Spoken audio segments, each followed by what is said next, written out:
थांबा.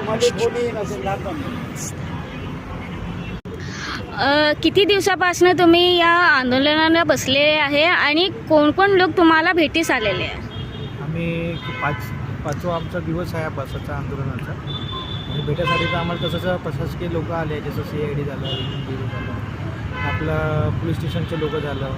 काही कारवाई केलेली आहे का? सध्या तर अजूनपर्यंत कारवाई झालेली नाही. फक्त RBIला वगैरे त्यांचे फोन गेलेले आहे. आम्ही इथं बसलो, ते RBIने वगैरे त्यांना फोन केला की बघा यांचं काय मी बघाल. त्यांनी पण RBIने पण दिल्लीला नोटीस पाठवला बँकेच्या नावाने की असा असा विषय आहे, तुम्ही लवकरात लवकर क्लिअर करा म्हणून. तसं ना माहोल तर झालेला आहे की बाबा कुठं ना कुठं बँकेला प्रेशर आणि कंपनीला प्रेशर आला पाहिजे. सध्याच्या परिस्थितीमध्ये जे कामगार आहे त्यांचे घर जे आहे त्या तुमच्याच म्हणजे कामगारावरती अवलंबून आहे.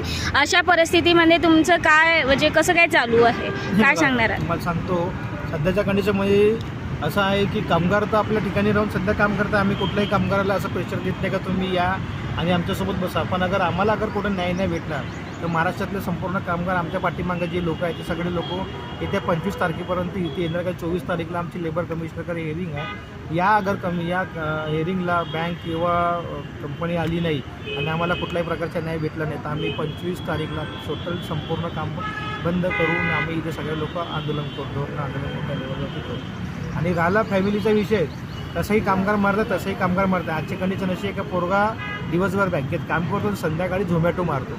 मग त्याचा अजून कार आले त्याच्याजवळ मला सांगा. एकेकाळी असं होतं बँकेमध्ये की आम्हाला ओव्हरटाईम OTM सगळं भेटत होतं, तर पोरगा व्यवस्थितशीर काम करून संध्याकाळी घरी जायचं आणि 2 टाईमचं अन्न त्याच्या घरीच शिजायचं तरी.